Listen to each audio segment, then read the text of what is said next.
여러분 가운데 이 톨스토이의 그 예화, 우화죠. 우화 중에 기억하는 분들이 있을 거예요. 한 나그네가 이 들판을 지나다가 집채만한 사자를 만납니다. 얼마나 놀랐을까요? 그래서 막 도망가다가 마침 우물이 있는데 옛날 우물이 깊잖아요. 우물로 그냥 무조건 뛰어드는 거예요. 근데 이 바닥에 떨어지면 큰일 나는데 떨어지다가 이 우물 중간에 나뭇가지가 나와서 나뭇가지를 잡습니다. 근데 보니까 밑에는 독사들이 우글거리는 거예요. 떨어졌으면 큰일 났죠.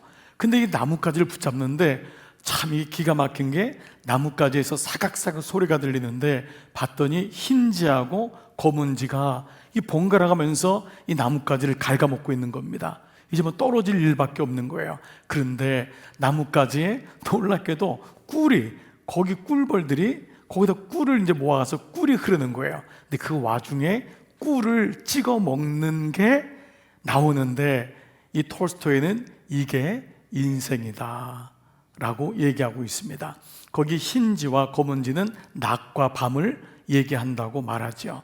인생의 낮과 밤이 가고 언제 죽을지를 모르는데도 우리는 탐욕에 그냥 때로는 그 맛에 그걸 잊어버리고 살아가는 것이 참 인생이구나 라는 것을 얘기했죠. 자, 여러분 이 우화를 기억하면서 오늘 시편 119편 이 말씀의 7번째 시를 말씀을 같이 나누겠습니다. 여러분 119편은 성경에서 가장 긴 절이에요. 무려 176절이 있는데요, 이건 알파벳이, 히브리 알파벳이 22개입니다 영어 알파벳은 24개거든요 그러니까 영어가 히브리에서 거의 땄다 해도 과언이 아닐 정도인데 비슷합니다. 그 중에 7번째가 바로 오늘 시입니다. 그래서 이제 22개가 각각의 8절로 돼가지고 826 하니까 176절이 되는 거예요. 오늘이 7번째인데 A, B, C, D, E, F, G잖아요. 그래서 G가 바로 히브리 말의 자인입니다. 자인. 그러니까 지긋으로 시작하잖아요. 이 자인으로 시작하는데 바로 그 첫 번째 단어가 뭐냐 하면 여러분들이 잘 아는 자카르라고 하는 단어예요. 이 자카르가 뭐지요? 기억하소서, 새기소서, 기념하소서. 이 단어가 바로 자카르예요. 그래서 오늘 이 자카르를 시작하는 오늘 이 7번째 시는요 49절에서 56절까지인데 시가 이렇게 시작해요. 자카르, 다발, 레아브데카, 알, 아쉘, 이알르타니. 이게 히브리 말이에요. 제가 아무렇게 해도 여러분은 잘 모르실 거예요. 근데 이 자카르가 시작하는 건 분명해요. 그러니까 자카르가 그 중에 49절 한번 전반절 볼까요? 다 같이 시작. 주의 종에게 하신 말씀을 기억하소서. 그런데 우리나라 번역으로는 기억하소서가 뒤에 나와 있지만 히브리 말로는 제일 앞에 나와 있는 거예요. 기억하소서 종에게 하신 말씀을. 이게 원역이에요. 근데 이제 이 말은 하나님 보러 하나님 주의 종에게 하신 말씀을 하나님 알죠? 이 참 표현이 그렇잖아요. 그러니까 이 말은 뭐냐 하면 저에게 주신 말씀을 제가 기억하겠습니다, 이 의미예요. 그러니까 시로는 이제 주의 종에게 하신 말씀을 주님 기억하세요 라고 하지만 주님이 기억하는 것이 아니라 제가 잊지 않겠습니다, 기억하겠습니다. 자카르의 뜻은 새기다, 기억하다, 기념하다 라고 하는 뜻이 오늘 말씀에 나와 있습니다. 그러니까 오늘 이 시편 기자, 이 시인은 하나님 말씀을 어떻게든지 기억하고자 하는 그 간절함이 오늘 이 7번째 시 안에 있다 할 수 있습니다. 여러분 오늘은 마침 우리가 교회 창립 49주년 기념하고 기억하고 새기는 시간이잖아요. 여러분 주님의 교회는 건물이 아니에요. 모인 한 분 한 분이 주님의 교회고 주님이 교회시고 그 주님의 전에 모인 우리가 교회가 되는 건데, 여러분 49년 전 이 벌판에 아무것도 없었던 이곳에 상가에서 시작한 이 교회가 이렇게까지 주님의 은혜로 성장하고 이제 여러분과 같이 귀한 종들이 함께 모여 이렇게 마지막 사명 감당하는 아름다운 교회로 된 것 온전하게 주님의 은혜인 줄 믿습니다. 그러니까 우리가 주님의 교회를 기억하면서 우리 마음속에 무엇을 새겨야 될까? 오늘 시편 기자는 주의 종에게 하신 말씀을 기억하소서라고 얘기하잖아요. 여러분 제가 몇 번 말씀드렸지만 제가 서재에 제일 가까이 두는 책이 있습니다. 바로 윌 맨시니가 쓴 10년 후 우리 교회라고 하는 책입니다. 제가 오늘도 예배 드리기 전에 또 봤어요. 저는 이 내용은 여러분 다 전문적인 내용이고 하지만은 저는 이 겉표지 때문에 늘 마음에 둡니다. 마치 10년 후 나의 모습, 10년 후 내 기업의 모습, 10년 후 내 자녀의 모습, 이건 적용될 거예요. 즉 10년 후, 저는 지금 이 시점에서도 10년 후 우리 교회라고 하는 생각을 하게 돼요. 그런데 이 맨 윌슨은요, 이 교회가 교회되는 것이 지표가 있다, 기준이 있다는 거예요. 좋은 교회는 우리들끼리 그냥 좋은 교회야 라고 하는 것이 아니라, 이 교회는 사도행전 2장 42절 말씀, 마침 우리가 지난 이번 금요 성령 집회 때 여러분 나는 교회입니다 라고 하는 말씀의 본문이 이 내용이었는데, 이 윌 맨시니도 똑같이 이 대목을 얘기하는 거예요. 이 세 가지가 교회와 성도의 세 가지 지표다. 첫 번째가 뭐냐? 사도의 가르침, 말씀이라는 거예요. 말씀이 없으면 성도가 아니래요. 아주 윌 맨시니, 저도 여러분에게 늘 말씀드리잖아요. 말씀이 없으면 껍데기만 와 있는 거예요. 몸만 와 있는 거예요. 말씀이 차야 돼요. 말씀이 내 안에 있어야지만 그것이 성도와 교회의 첫 번째 지표다. 여기서 사도들이 중요한 것이 아니라 가르침, 말씀, 그 말씀이 교회에 있느냐, 그 기초 아래 두 번째가 뭐냐 하면 바로 교제와 떡을 땜이에요. 그 말씀이 기본이 되는 것이 영적 교제가 이루어지고, 그때 떡을 떼는 애찬과 성찬이 이루어지고, 그때 세 번째가 뭐죠? 기도에 힘쓰니라. 이 기도에 힘쓴다는 것은 바로 비전과 열정을 의미한다고 얘기하고 있어요. 즉 말씀으로 인도함 받은 사람들이 공동체 속에서 하나님의 은혜를 깨닫고 세상으로 나가는데, 그것을 부스팅해주는, 그것을 깨워주는 게 뭐냐면 기도라는 거예요. 여러분 정확하지 않습니까? 그래서 이 세 가지 지표가 있는데, 그 중에 이 말씀이 뭐라고 했냐면 영적인 구심력이라고 했어요. 그 사람의 진짜 실력이 말씀이래요. 하나님의 지혜래요. 하나님의 말씀이 안에 있을 때 구심력이 생기는데, 그때 원심력, 바깥으로 나가는 것은 너무도 당연한데 그거를 그 사람의 영향력이라고 얘기했어요. 즉 우리 안에 말씀이 있냐가 진짜 실력이고, 그것이 진짜 지혜이고, 그게 나라는 거예요. 그럴 때 세상으로 사람들에게 퍼져나가는 원심력을 가리켜서 영향력이다. 즉 교회가 무엇을 가지고 있어야 되고, 성도가 무엇에 기초한 믿음을 가지고 있는지를 말씀하고 있습니다. 자, 이와 같은 맥락에서 오늘 시인은요, 이렇게 자카르, 기억하소서, 제가 주님의 말씀을 기억하겠습니다 라고 하는 구절로 시작합니다. 그러면서 오늘 이 시의 구조들은 대부분 뭐냐 하면 처음에 나오는 그 단어가 핵심 단어예요. 그러니까 오늘 7번째 시는 자카르예요.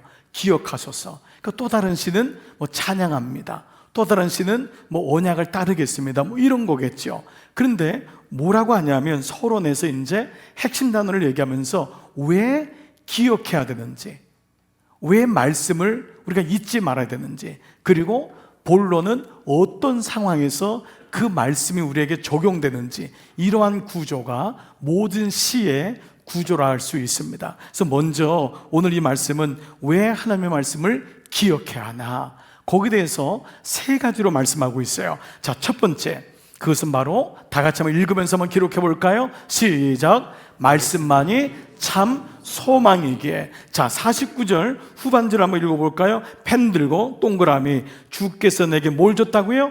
소망을 가지겠다는 거예요. 소망의 동그라미. 여러분, 말씀만이 소망이다. 시인은 그동안 여러 곳에서 소망을 가졌어요. 여러분, 우리에게도 소망이 있죠. 자녀가 소망인 사람이 있어요. 우리 가정이 아주 집을 예쁘게 꾸미고 배우자랑 사는 게 소망인 사람이 있어요. 여러분, 물론 이 모든 것이 우리 인생의 소망일 수 있어요. 좋은 직장 갖는 거 소망일 수 있어요. 그런데 오늘 시인은 뭐라 그러죠? 말씀만이 내게 참 소망입니다 라고 말해요. 근데 이 원어는요, 한번 들어보세요. 이런 구절이에요. 나는 오직 하나님 말씀에 제 인생을 걸었습니다. 이게 원어예요. 그래서 영어로 hang on, H-A-N-G, hang on. hang on이라는 게 걸리다, 걸다라는 거잖아요. 나의 소망은 오직 말씀입니다. 제 인생을 주님께 걸었습니다. 여러분, 이거 영원한 배팅한다는 말이에요. 나는 어디다 배팅하냔 말이에요. 영원한 말씀에 배팅할 거냔 말이에요. 아니면 눈에 보이는 거에 배팅할 거냔 말이에요. 오늘 여러분 참 소망이 말씀만이 있는 줄 믿습니다. 두 번째는 말씀만이 참 위로이기 때문이라는 것입니다. 자, 50절 볼까요? 이 말씀은 나의 뭐라고요? 고난 중에 위로라. 고난 중에 위로라. 두 번째는 말씀만이 참 위로예요. 여러분, 우리가 사람의 위로가 커요. 사람에게 위로받는 것 참 소중해요. 그런데 그 사람도 영원한 위로가 될 수 없어요. 하나님 말씀이 들린다면, 그 말씀을 보고 위로로 삼는다면, 특별히 고난 중에 위로라. 근데 이 말씀의 원어적인 걸 한번 표현해 본다면, 나는 고난 가운데서도 말씀을 잡겠습니다. 그 말씀이 나를 잡아주었습니다. 고난 가운데 누가 나를 잡아줬나 했더니 말씀이 나를 잡아줬다는 거예요. 여러분, 이미 경험하가 중요하신 줄 믿습니다. 말씀이 나를 잡아주었구나. 그래서 이 말도 hold up, 영어로 hold up, 내가 말씀을 잡는다. 내가 고난 가운데, 위기 가운데 말씀이 나에게 참 위로가 된다라는 것입니다. 자, 세 번째는 뭘까요? 한번 읽어볼까요? 시작. 말씀만이 참 생명이기 때문에. 자, 한번 50절 볼게요. 같이 읽어보겠습니다. 시작. 주의 말씀이 나를 살리셨기 때문이니. 동그라미 뭐예요? 살리셨기 때문에. 이 살린다는 단어는 생명이란 단어거든요. 주의 말씀만이 나에게 생명이란 게 한 글자로 삶이잖아요. 삶을 선택할 수 있는 용기를 주었습니다. 그 이 말씀의 원어는 뭐냐 하면, 내가 어려울 때 주의 약속이 생명을 선택할 수 있는 용기를 주었습니다. 이게 원어적인 표현이에요. 그러니까 왜 말씀이 소중하냐? 첫 번째, 말씀만이 나에게 참 소망이 되고, 두 번째, 말씀만이 참 위로가 되고, 세 번째, 말씀만이 참 생명이 되는 줄 믿습니다. 그러니까 오늘 이 시인 고백은 이 고백을 하고 있는 거예요. 말씀만이 나에겐 이러합니다. 자, 그러면 오늘 본문에 넘어가면서요, 그러면 구체적으로 언제, 어떤 상황에서 이 말씀이 내게 참 소망이 되고 참 위로가 되고 참 생명이 되는지를 시인은 고백해요. 자, 근데 여러분이 한 가지 기억할 것은, 이 시인은 말씀을 너무 사랑하는 사람이에요.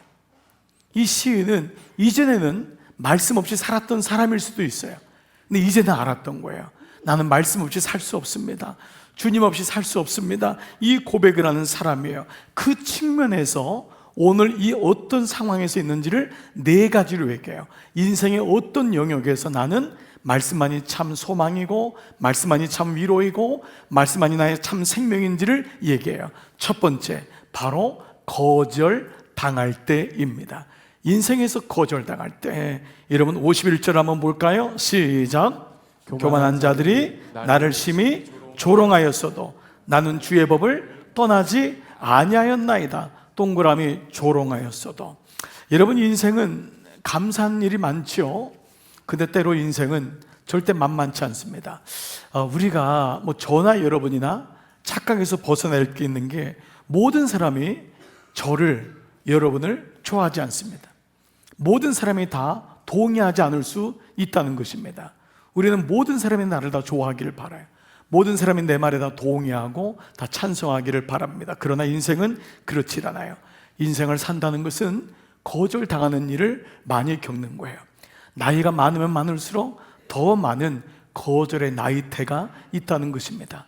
때로는 그렇게 사랑했던 배우자에게 거절당해요. 내가 그렇게 생명을 걸고 낳았던 자녀들에게 거절당해요. 내 아들이나 딸이 되고 싶었던 사위나 며느리에게도 거절당해요. 역으로면 자녀들도 부모에게 원하지 않게 거절감을 제일 먼저 배워요.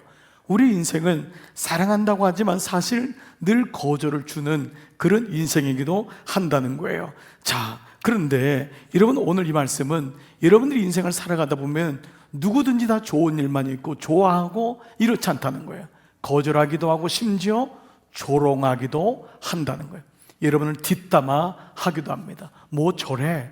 라고 얘기도 한다는 거예요. 그런데 오늘 보면은 특별히 일반적인 인생에서만이 아니라 특별히 하나님을 믿고 하나님의 말씀을 따라서 살아갈 때 겪는 거절이에요. 여러분들이 하나님을 믿는 순간에 여러분을 경험한 분이 많을 거예요. 거절을 배우게 돼요. 많은 사람들이 여러분 동의 안 해요. 여러분들이 믿음으로 산다고 하는 순간 그 깊이에 들어가면은 어느 날 세상은 여러분들을 거절할 수 있어요. 예수 믿는 것 때문에 여러분은 아픔도 느끼고 조롱도 경험할 수가 있어요. 여러분이 이미 묵상했던 누가복음 9장 51절에 보면은 이런 구절이 있어요. 예수께서 승천하시기 하기 차감에 예루살렘을 향하여 올라가기로 굳게 결심하시고, 예수님이 이제 예루살렘 올라가기를 결심했다라는 구절인데, 다른 성경본 보니까요 이렇게 나와 있어요. 예수님께서 올라가시기로를 거절 받으시기로 굳게 결심하시고. 예수님의 인생은 그 다음부터 다 거절 받으신 거예요. 제자들에게 거절당하세요. 바리새인과 사두개인과 서기관들에게 거절당하세요. 그렇게 울고 예수님을 따르던 사람들은 다 흩어져요. 그렇습니다. 여러분, 이 구절은 우리가 오늘 인생은 거절의 연속이 되는구나, 내가 실제로 예수님을 믿을 때 오는 거절감이 따르는구나. 어찌 보면 예수님을 믿는다는 것은 거꾸로 살아야 될지 몰라요. 세상을 따라서 사는 것이 아니에요. 어찌 보면 세상의 원리와 흐름하고 반대로 가야 돼요. 세상은 놀러 가는데 나는 예배를 드려야 돼요. 세상은 흥청망청 노는데 나는 기도의 골방을 찾는 거예요. 세상은 매일마다 뉴스를 보고 사람들이 분노를 하는데 나는 말씀을 묵상해야 돼요. 우리는 어찌 보면 세상과 다른 거꾸로의 삶을 살기 시작하는 거예요. 여러분들이 잘 아는 말씀의 꽃이라고 하는 산상수훈은 너무나 아름다운 말씀이에요. 마태복음 5장과 누가복음 6장에 있는 산상수훈 여러분 아시나요? 누가복음 6장의 말씀을 한번 볼까요? 이렇게 말씀하고 있어요. 예수께서 눈을 들어 제자들을 보시고 이르시되 너희 가난한 자는 복이 있나니.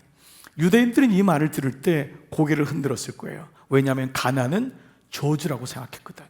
근데 예수님이 가난한 자가 복이 있대요. 마태복음에는 심령이 가난하다고 했는데 누가복음은 아예 심령을 뺐어요. 이거는 실제로 삶이 가난한 거예요. 돈이 없다는 거예요. 그런데 그때 하나님 나라가 보인다는 거예요. 바닥을 쳤을 때, 의지했던 물질이 없을 때, 그때 하나님이 어떤 분인지가 보인다는 거예요. 그 다음 구절을 볼까요? 또 뭐라 그래요? 지금 줄인 자, 이 줄인 자는 마태복음에 심령이 가난한 자, 심령이 애통하고 심령이 굶주린 자, 그 자가 주님으로 인해서 배부름을 경험한다는 거예요. 세상 것에 배부른 사람은 배고픔이 없어요. 그런데 주님 말씀에 배고픈 사람이 그때 비로소 주님 때문에 배부름을 한대요. 지금 우는 자, 주님 나라 때문에, 그 영혼 때문에, 내 영혼 때문에 애통하는 자가 복이 있대요.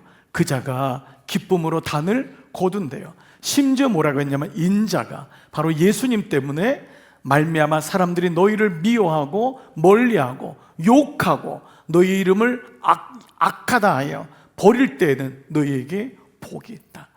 거절당해 봤냐라는 거예요. 예수님 믿는 것 때문에. 여러분, 지금 여러분 이렇게 안전하게 예배를 드리는 분이 대다수이겠지만 여러분 중에는 예배 올 때마다 긴장하는 분도 있을 거예요. 예배 올 때마다 반대하는 분이 있어요. 집에 배우자나 아니면 부모님들이 여러분 예배 드릴 때마다 어디 보자, 이런 사람이 있을 거예요. 초창기 우리나라는 아무나 예배 드릴 수 없었어요. 다 박해받았어요. 저만 해도 예배 드릴 때마다 좀 맞았어요. 예배 드리면 아버지가 때렸어요. 그 시간이 있었어요. 여러분 중에도 처음 예수 믿었던 분들은 그런 시간이 있었을 거예요. 근데 여러분, 적용 질문해 볼게요. 여러분은 하나님을 믿는 것으로 하나님 말씀 때문에 거절 당하신 적이 있으신가요? 오늘 시편 기자는 근데 나는 그때에 주님의 율례 말씀을 붙잡았습니다. 왜냐하면 주님의 말씀이 참 소망이요, 참 위로요, 참 생명이기 때문에 이 고백을 하는 것입니다. 두 번째, 왜 말씀이 언제 여전히 참 소망이고 위로고 생명이 될까? 둘째는 다 같이 한번 읽어볼까요? 아픔을 느낄 때입니다. 53절 한번 볼까요? 같이 한번 읽어볼게요. 시작. 주의 율법을 버린 악인들로 말미암아 내가 맹렬한 분노에 사로잡혔나이다. 자, 여기 동그라미 뭐야? 맹렬한 분노예요. 맹렬한 분노, 맹렬한 분노에 사로잡혔다. 자, 이 말씀은 좀 안 좋은 표현 같죠? 우리가 어떤 분노인데 그것도 막 불꽃 같은 맹렬한 불꽃, 이것에 사로잡혔다. 이 말은 별로 안 좋은 표현 같은데 그게 아닙니다. 여기 이 맹렬한 분노라고 하는 잘르 아파라고 하는 히브리 말은 뭐냐 하면 불이 옮겨 붙다라는 뜻이에요. 그러니까 산불이 나에게 온 거예요. 이거 뭐냐면 하나님의 분노, 하나님의 마음, 하나님의 거룩한 아픔, 분노가 내게 와서 불탄다라는 말이에요. 언제요? 주님의 말씀을 떠난 자들 때문에, 주님을 모르는 그 사람들 때문에 내가 너무 그 마음이 전이 된 거예요. 아픈 거예요. 자, 여러분, 우리가 보통 언제 분노가 오죠? 내가 어떤 정당하지 않은, 공정하지 않은 불의한 대접을 받거나 아니면 그러한 일을 목도했을 때 우리는 분노가 일어나잖아요. 근데 이 분노는 그 분노가 아니라고 했어요. 이 분노는 하나님의 마음이에요. 하나님 마음이 내 안에 불타는 거예요. 내 안에. 그래서 그 마음을 느껴지는 거예요. 여기 악인이라고 쓴 걸 보면은 이 사람들은 하나님을 대적하는 일을 서슴없이 했던 것 같아요. 그걸 보면서 시인은 너무 마음이 아픈 거예요. 너무 가슴이 아픈 거예요. 그러니까 여러분, 이 마음은 누구만 느낄 수 있는 거예요? 영적 아비 된 사람만 느낄 수 있는 거예요. 지금 예수님을 알지 못하는 내 배우자, 자녀들을, 친구들을 보면서 마음이 아픈 거예요. 이건 내 안에서 나오는 마음이 아니에요. 주님의 마음이 내 안에 불타오는 거예요. 내 안에 전이 되는 마음, 그것을 시인은 얘기하고 있죠. 너무도 안타까운 마음을 고백하고 있어요. 여러분들이 구약에 나오는 선지자 중에 눈물의 선지자가 있습니다. 누구죠? 예레미야입니다. 예레미야는 실제로 구절마다 울었던 구절이 너무 많이 나와요. 자, 그 중에 한 대목인데요, 예레미야 8장 10절부터 한번 볼까요? 슬프다, 나의 근심이에요. 너무너무 슬픈 거예요. 어떻게 내가 위로를 받을 수 있을까? 내 마음이 심지어 병들은 거예요. 누구 때문에 병들었냐? 그 다음 구절 보세요. 딸, 내 백성 이스라엘이에요. 하나님을 떠난 이스라엘. 그 이스라엘의 심히 먼 땅에서 바벨론으로 포로로 갔는데도 하나님을 찾지 않아요. 고난을 당했는데도 하나님을 모른다고 해요. 그들이 부르짖는 소리 때문에 너무 가슴이 아픈 거예요. 여호와께서 시온에, 예루살렘에 지금 계시지 않냐? 왜 성전을 잃어버렸느냐? 왜 예배를 잃어버렸느냐? 그의 왕이, 너희의 왕이, 하나님이 너희 가운데 계시지 아니하냐? 너무 아픈 거예요. 그러면서 그들이 어찌하여 그 조각한 신상과 이방의 헛된 것들, 우상을 섬기고 세상으로 떠난 그들을 보니까 나를 경노하게. 이 경노가 바로 맹렬한 불꽃이에요. 맹렬한 분노예요. 그 마음에 예레미야는 참을 수 없는 마음이 온 거예요. 너무 안타까운 거예요. 이 나라에 우상 숭배하고 다 이 나라가 그냥 그렇게 하나님을 떠나는 걸 보면서 너무 가슴이 아픈 거예요. 그 모습을 보면서 바로 예레미야가 울었던 그 마음이에요. 적용 질문해 볼까요? 여러분은 하나님을 버린 자, 하나님을 떠난 자 때문에 울어본 적이 있습니까? 그 때문에 너무 마음이 아픈 거예요. 여러분, 그냥 배우자와 자녀들을 위해서 기도할 수 있어요. 그러나 로마서의 말씀처럼 성령이 말할 수 없는 탄식으로 내 안에 기도하게 되는 거예요. 그때 그 마음을 느끼는 거예요. 아버지의 마음이 느껴지는 거예요. 그 마음을 지금 시인은 고백하고 있어요. 내 안에 맹렬한 분노가, 주님의 마음이 느껴집니다. 그러나 저는 그 가운데서도 주님을 바라보겠습니다 라고 고백하고 있지요. 자, 또 세 번째, 그러면 언제 말씀이 참 소망이고 참 위로고 참 생명이 될까요? 세 번째는 다 같이요, 나그네 된 집에서 라는 말씀입니다. 자, 이 구절이 54절이에요. 자, 내가 동그라미 나그네 된 집에서 주의 율례들이 나의 노래가 되었습니다 라고 고백하죠. 여기 여러분, 나그네 된 집이란 것은 여러분 아시는 대로 우리의 육체를 의미하고, 나그네 된 집은 우리의 인생을 의미합니다. 인생이 나그네래요. 여기서 영원히 살 줄 알았더니 이게 아니래요. 그러니까 나그네라는 건 뭐예요? 우리 인생이 지나가는 것임을 깨닫게 하는 거예요. 때론 허무하기도 하지만 이 말씀에 대해서 시편은 여러 곳에서 우리 인생이 어떤지를 명확히 말씀하고 있어요. 그런데 그 나그네 된 집에서 나는 주님의 율례를 잊지 않겠다는 거예요. 자, 시편 90편 10절 볼까요? 기가 막힌 말씀이에요. 우리의 연수가 70이요 강건하면 80이라도. 여러분, 이렇게 이 시편은 3000년 전에 기록된 거예요. 3000년 전에도 그때 인생이 길면은 70이요 강건하면 80이라고 했어요. 지금 여러분 여기다 10년을 더 붙였는들 우리가 얼마나 오래 살겠어요? 물론 건강 상태도 좋아지고 노년의 인생이 풍요로워졌어요. 그러나 우리의 인생은 길면 70이요 강건하면 80이라도 그 연수의 자랑은 수고와 슬픔뿐이래요. 여러분, 저는 가끔 명함을 많이 받아요. 목사니까. 근데 명함을 받을 때 그 명함이 빡빡하면은 제가 그분을 물끄러미 한 번 더 쳐다봐요. 고생 많으셨네요. 참 이 명함을 채우느라고 얼마나 수고하셨어요. 그건 제 말씀이 아니에요. 시편 90편 말씀이에요. 우리 연수의 자랑은 수고와 슬픔뿐이에요.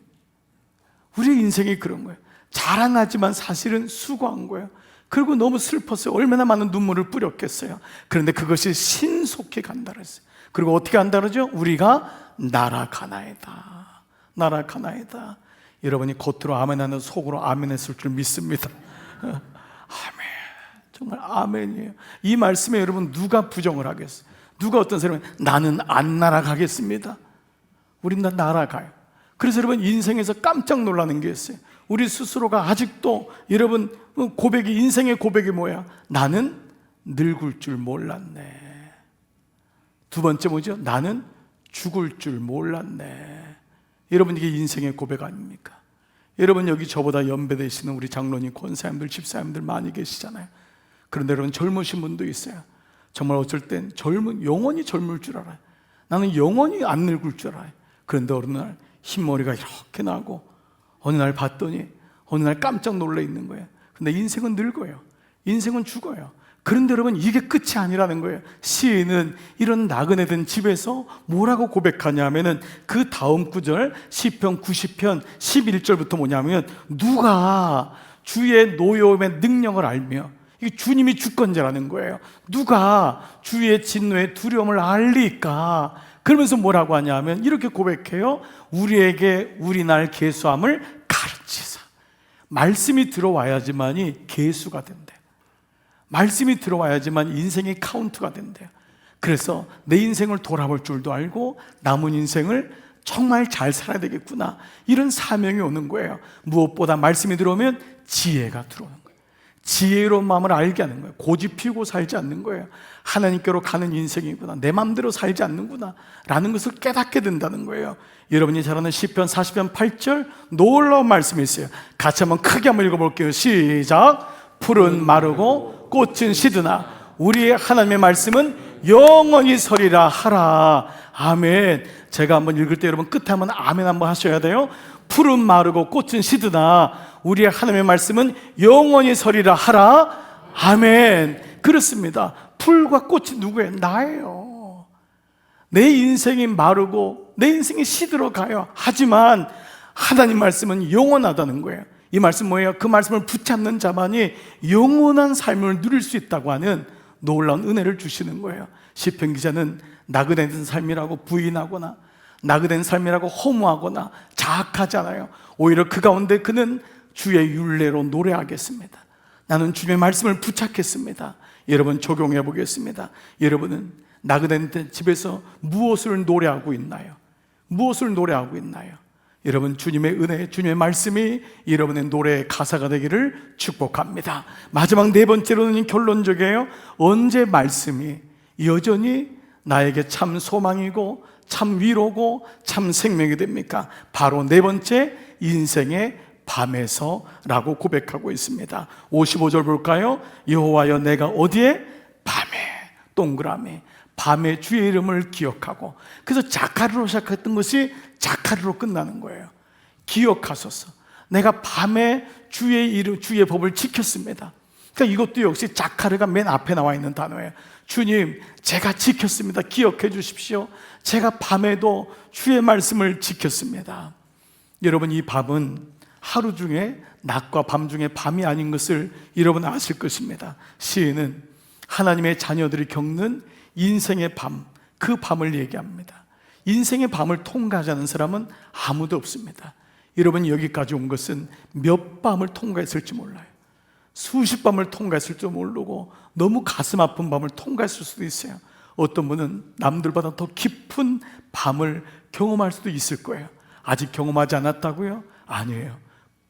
모든 인생은 경험하지 않는 사람이 아무도 없다는 거예요. 여러분에게 책 한 권 소개할게요. 다이애나 구르보라고 하는 분이 쓴 영혼의 밤을 지날 때라고 하는 책이 있습니다. 근데 이 저자는요, 이 영혼의 밤을 지날 때라는 이 제목은 나중에 줬어요. 왜냐하면 이분은 처음에 책을 쓸 생각이 없었고 하나님이 쓰신 하나님의 사람들을 추적하고 싶었어요. 하나님은 왜 저 사람을 썼지? 하나님이 어떻게 저 사람에게 저런 사명을 줬지? 그런데 놀랍게도 그 사람들을 보면서 공통점이 있었어요. 다들 깊은 우울증을 경험했다는 거예요. 그리고 심지어는 인생의 중간에 자녀들을 잃는 아픔을 경험하고 배우자와 헤어지거나 배우자를 먼저 잃는 아픔도 경험했어요. 인생의 밤을 모두 통과한 사람들이 놀랍게도 하나님이 쓰신 사람이었다는 거예요. 예를 들고 있어요. 마틴 루터, 종교개혁을 일으켰던 개신교의 창시자 아닙니까? 마틴 루터는 깊은 우울증 속에 살았어요.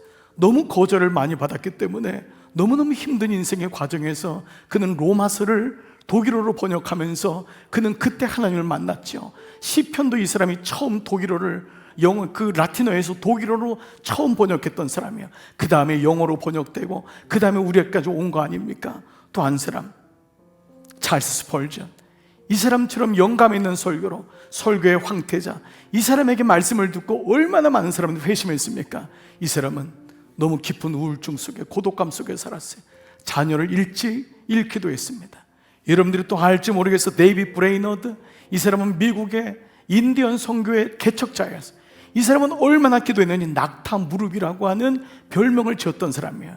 이 사람도 배우자와 자녀들을 다 중간에 잃어버리는 고독한 밤을, 깊은 밤을 경험했어요. 여러분들이 알고 있는 마더 테레사, 고아의 어머니라고 하는 이분은 얼마나 많은 거절의 밤을 지내는지 모릅니다. 때로는 하나님 어디 계신가요? 이분이 쓴 일기책에는 하나님이 어디 계신지 모르겠다는 거예요. 너무 힘들어서. 그런 고백들이 곳곳에 있습니다. 여러분, 오늘날 미국 땅에 이렇게 흑인들이 길을 피고 살 수 있었던 것, 1964년도 마틴 루터 주니어 킹 주니어라고 하는 이분, 마틴 루터 킹 목사님, 이분도 역시 동일한 영혼의 어두운 밤을 지냈다는 거예요. 근데 이 책에 추천사에 이런 글이 있어요. 인생의 밤이 없는 사람이 어디 있겠습니까? 당신이 그 밤을 경험해 봤다면 지금 통과하고 있는 분에게 이렇게 얘기해 줬으면 좋겠습니다. 형제요, 주님도 당신이 겪은 그 밤을 통과했답니다. 주님도 당신이 겪고 있는 아픔을 통과했답니다. 영혼의 밤은 하나님의 부르심을 따라 사는 사람들에게는 짊어져야 될 자기 십자가이기도 합니다. 무엇보다 영혼을 돌보는 사람에게, 영적 아비 된 자, 어미 된 자에게 영혼의 밤은 바울이 말한, 여러분 이 말씀 아세요? 골로새서 1장 24절에 그리스도의 남은 고난을 채우는 자의 이유이기도 한다는 거예요. 우리에게 영혼의 어두운 밤은 그리스도의 남은 고난을 채우는 밤이 되기도 한다는 거예요. 영혼의 어두운 밤이 아무도 없다는 것을 시인은 고백하고 있습니다. 그러면서 그 밤에 저는 노래하렵니다. 저는 그때도 주님이 내 곁에 계신 것을, 선한 능력이 내 안에 있음을 나는 잊지 않겠습니다 라고 고백합니다. 그래서 오늘 마지막 56절에서 결론적인 부분에서 그는 이렇게 고백해요. 내 소유는 이것이니, 주의 말씀이니, 내 소유, 내가 가진 것, 이 소유는 분깃 혹은 재산, 유산, 자녀, 모든 것으로, 우리의 모든 것으로 통용되는 단어예요. 내 분깃은, 내 소유는 오직 주님밖에 없사오니, 주님 말씀이오니 내가 주의 법도를 지킨 것입니다. 이 고백을 하고 있습니다. 이거 한마디로 말하면 뭐지요? 주님, 저에게는 주님밖에 없습니다. 이 놀라운 고백을 하고 있습니다. 사랑하는 여러분, 시인은 오늘 우리에게 이렇게 묻고 있어요. 당신은 인생의 밤에 무엇을 노래하고 있습니까? 여러분은 인생의 밤에 무엇을 노래하고 있습니까? 혹시 후회와 자학이나 불평이나 내가 왜 이렇게 살았지?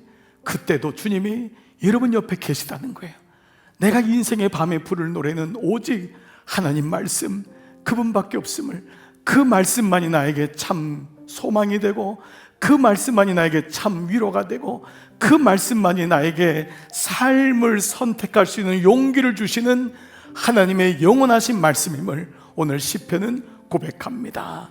오늘 교회 생일이기도 한 이날, 여러분 모두가 교회된 자입니다. 주님의 교회가 49년 달려왔듯이 여러분도 지난 인생을 달려왔습니다. 여러분, 영원하신 하나님 말씀만이 여러분을 붙잡는 줄 믿습니다. 그 말씀만이 여러분의 참 위로가 되는 줄 믿습니다. 그 말씀만이 여러분의 참 소망이 되는 줄 믿습니다. 그 말씀만이 여러분을 살리는 생명이 되는 줄 믿습니다. 하루마다 말씀을 생명의 10분이라고 하는 이유는 그 말씀을 묵상하고 읽어보는 것입니다. 말씀을 또 듣는 것입니다. 하루를 잘 때 유튜브보다 자지 않는 것입니다. TV보다 자지 않는 것입니다. 하루를 마감할 때 여러분 옆에, 침대 옆에다 성경을 다 보세요. 그리고 오늘의 말씀에 매일 성경을 보세요. 그리고 그 말씀을 한 절 읽어보세요. 주님 기억하소서. 주의 종이 내게 주신 말씀을 지켰나이다. 오늘 하루도 주의 은혜입니다. 주님, 내일도 주의 말씀으로 살아가겠습니다. 여러분, 이 은혜가 우리의 삶에 있을 때 우리는 세상의 어떤 거절을 당하고 아픔이 오고 나그네된 길에서도 끝까지 주님을 바라보는 은혜가 있을 줄 믿습니다. 여러분, 한 주간도 주님의 은혜로 승리하시기를, 선한 능력이 함께 하시기를 축복합니다. 아멘. 말씀과 노트 다 드시고 우리 다 자리에서 한번 일어나 보시겠습니다. 우리 여러분, 이 찬양 여러분 아시죠? 선한 능력으로 우리 찬양 고백하면서 오늘 여러분 세상으로 파송하겠습니다. 우리 교회 49주년을 주님께 올려드리며 감사하며 이 찬양 고백하며 나가십시다. 선한 능력으로 하느시네, 그 크신 팔로 날 붙드시네. 절망 속에도 흔들리지 않고 사랑하는 주 얼굴 구하리. 선한 능력으로 일어서리. 주만 의지하리. 믿음으로 우리 고대하네 주 오실 그날 영광의 새 날을 맞이하리. 이전의 괴로운 날 애워싸고 고난의 길을 걷는다 해도 주님께 모두 맡긴 우리 영혼 끝내 승리의 날을 맞으리. 선한 능력으로 일어서리. 주만 의지하리. 믿음으로 우리 고대하네 주 오실 그날 영광의 새 날을 맞이하리. 주님이 마신 고난의 쓴 잔을 우리도 감사하며 받으리. 주님의 남은 고난 채워가며 예수와 복음 위에 살 선한 능력으로 일어서리. 주만 의지하리. 믿음으로 우리 고대하네 주 오실 그날 승리의 새. 우리 한번 겸손히 두 손들과 한번 고백하십시오. 선한 능력으로 여러분 일어서세요. 인생의 밤에서 주님을 바라보세요.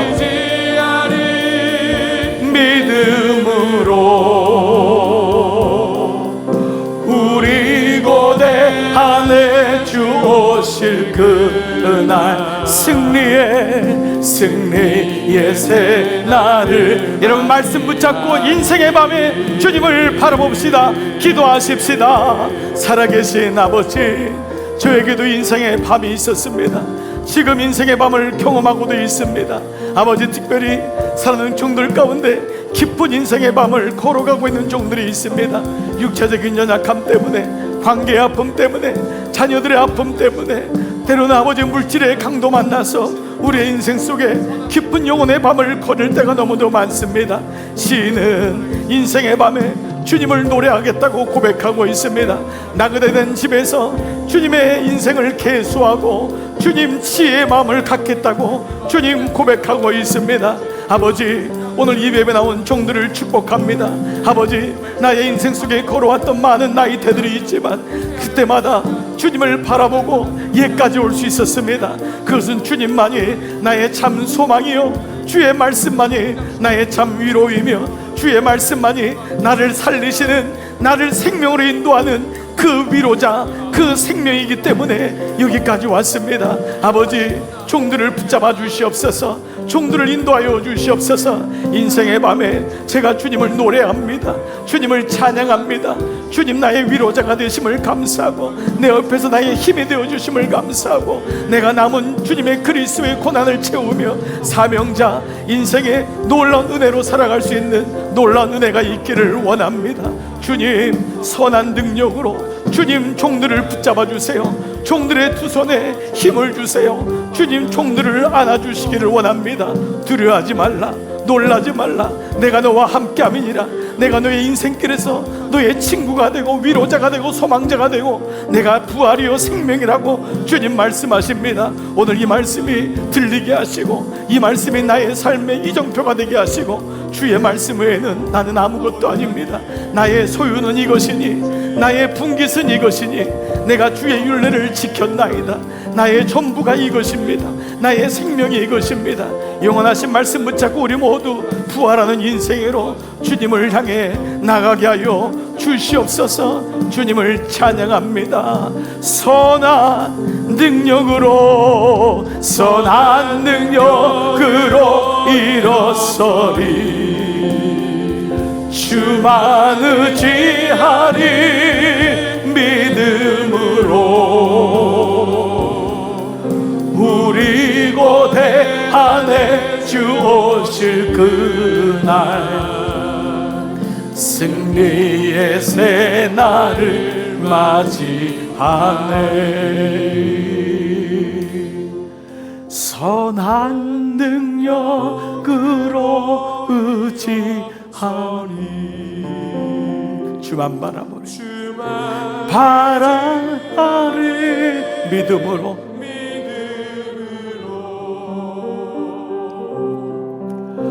우리 고대 안에 주 오실 그날